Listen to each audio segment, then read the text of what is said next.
Welcome to the Monday edition of the Brownwood Lions Coaches Show here on KOXC. I am Derek Stuckley, along with Brownwood Lions Athletic Director Mitch Moore. And it's a wonderful day today, nice weather. Wish we would have had some of this weather last week when it was a very busy, very cold week. Yeah, exactly. What a beautiful day it's turned out to be today and the next couple. And then you're right, last Thursday, Friday, Saturday was cold. Yeah, Tuesday wasn't very nice either. No, Tuesday was horrible too. You're right. We're going back to the soccer game. It was bad. You're right. So last week was cold and a lot of things went on last week. At least we did get all our tournament plays in. Coach Sanford, Coach McGee did a great job of shuffling and rescheduling and to get the games played because we had teams drop out, as you know, but both successful tournaments for the last couple days of the week last week. So good job to the two of them, and things changed almost hourly. But the teams that got to play games, and it all worked out good, I think. Yeah, and a very successful weekend for both softball and baseball. Yeah, softball, we ended up winning 3 out of 4. They beat Shallowater, Junction, and Holly, and dropped a 1-run game to Burnett. And in that in the Junction game, had a couple home runs. Cadence Allen and Jacayla Peak both homered. So I wonder if that was the first home runs for the new park. I would assume yes, but I don't know. For us, yes. Maybe that's the first 2 home runs for Brownwood.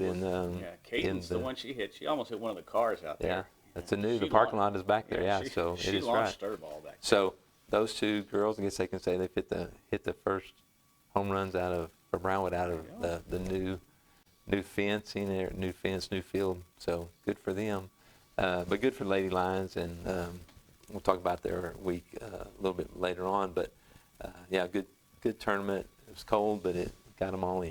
Yeah. And then baseball won 2 out of 3. What they beat? They beat Sweetwater 1-0, Perrington 6-0. And then dropped one to Gatesville, 6-0. Yeah. So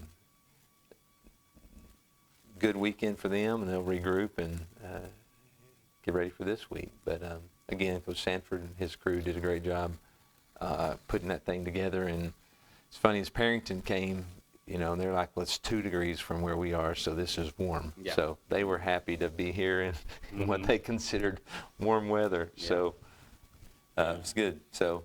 Good weekends. Coach Sanford said, if the other team doesn't score, it's hard to get beat, which they did that twice, and then it happened to us. We didn't score that last game. It's hard to score. Yeah. So it is tough. It's hard to you can't win without those runs. So good weekend though. Some good pitching, getting some pitchers work, and that's what these tournaments are for. Is get your pitchers in a groove and figure out your bats. And I would think that the number of hits we had on that last game against Gatesville wasn't what he was wanting, but he'll get them back in the cages and get them outside this week and get going. So definitely. And then Friday night, of course, we also had soccer going. Yeah, soccer. Boys travel over to Lampasas, and I knew they'd battle. I talked to Coach Westerman before he left, and it was set up good. They were playing one game at 5:00, and thought that worked good for us to get off the bus and get warm and get going and not have to sit around and wait on another game. And sure enough, we battled to the end, 1-1 tie, and then lost in a PK, which is different now. And then talk about that last week. When I was coaching soccer, the shootout, we did like a one-on-one with a goalie, if you remember. It's a long time ago. I know, it was a long time ago. But think about this. So, because it's different now. So, and I think the goalies are at a little disadvantage on PKs because they're just standing there, somebody has to kick you. But back a long time ago when I was coaching, you had their goalie would start with his foot in the goal line, and the one attacker would be at 35, and the whistle would blow, and they'd take off at each other. Yeah, I do remember that now. Yeah. And then you could dribble around. You had 5 seconds, and the ref had his back turned and had the whistle, and he'd blow a whistle. And you had 5 seconds to get the ball kicked. So your goalie could come out and, I don't want to say take somebody out, but yes, we had a couple of goalies back in the day that would take somebody out legally. They'd hit the ball and then take them out. And then, or you'd shoot. So you kind of had a one-on-one with everybody moving at each other. So somewhere they went to like the international, like what they do in the World Cup, because apparently they don't do that one-on-one and run into each other, and just where the kicker's standing there 11 yards out, and the goalie has to guess which way to go, which is tough on the goalie. And if it's kicker too, you got to put it in the corner, and it's tough. It's a pressure situation. But we did lose in the PK. But I was thinking that I think we did forget all about that. You got some guys with skills. If they could do some maneuver and get around, or they chip it over, or the goalie could sit back and make you do something. But you should talk to somebody about that. Nobody's listening to me about soccer, but it was fun. And we had a couple of goalies back in the day, David Fisher, Craig Roski. Craig Roski was 6'7" or something, and that's tough to get that. And so, and David was defensive tackle looking guy, and good one in them. So, but if you guys, anyway, it was a different time. But now they do the PK where it's just like the World Cup, and so. I just feel for the goalie because you're guessing kind of which way to jump or dive, and so.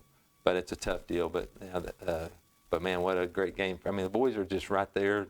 They keep just right there. Just need to get over that hump. So keep on pushing that. But a good game for them on Friday, except for the outcome of the PK.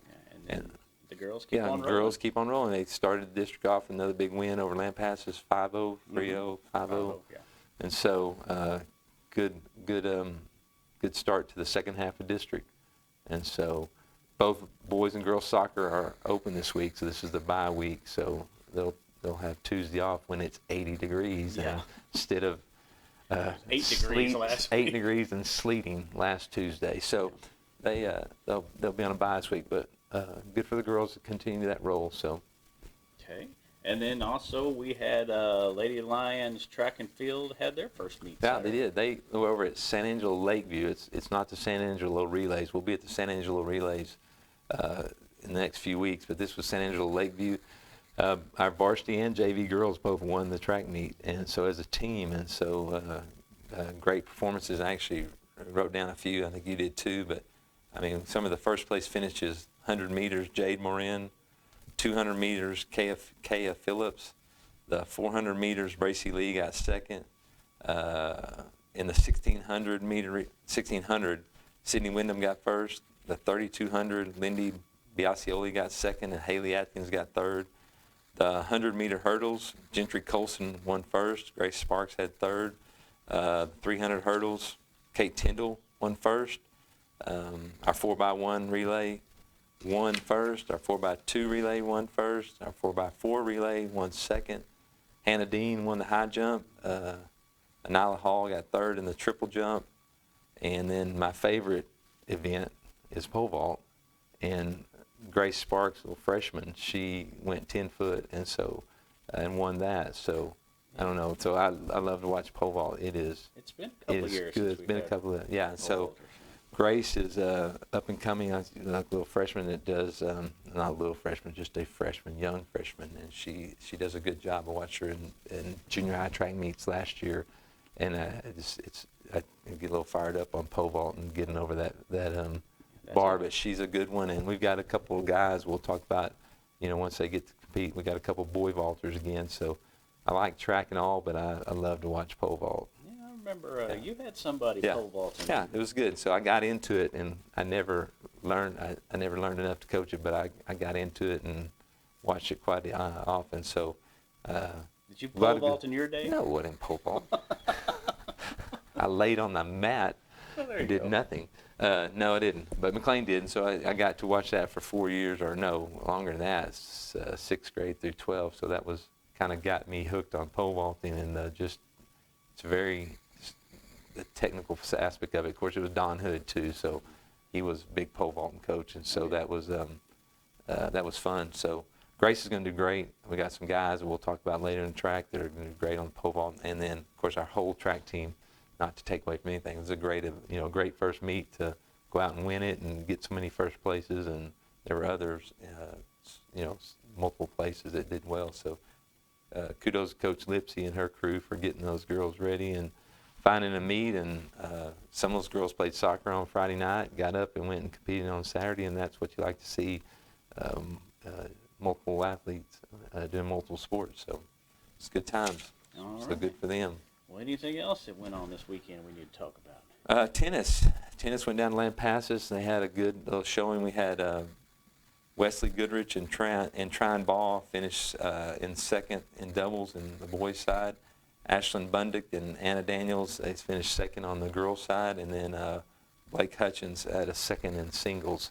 So good little outing there. And, of course, they played in cold, windy conditions over in Lampasas on Friday afternoon. It didn't warm up that much. So, again, not your ideal tennis weather, but they went through it and played that match, and so had some success there. Those kids did well. Yeah. I think that wrapped up the weekend. If I'm missing anything, I know I don't have our golfers went to Lubbock. I don't have any scores on that, and we had a few powerlifters trying to qualify for regionals and didn't get that result. So that golf tournament was shortened to one day, and so we'll get those results and that regional preview to talk about those guys and what they're doing. So it was busy. You're right, busy and cold, but good. And then tomorrow is not very busy for Tuesday.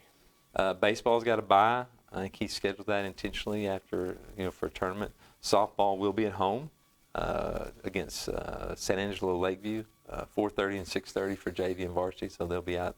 I think that's our one game here tomorrow. Soccer, we said, was both on a bye week. Not as busy Tuesday now. And today we had our 8th grade, 7th and 8th grade boys and girls. They were running over in a track meet in San Saba. So they were competing today, so that's good. They got their first meet canceled a week ago because of weather. So good that today's weather is nice, and a little trip over to San Saba to compete in the middle school tracks. That's good. All right. Good luck to them. And I guess while I got you here, how are things looking on the football front right now? Process is continuing, taking and receiving applications, and we'll start continue that process over the next few weeks. So, okay. Well, that's the update on that. Anything else we need to mention?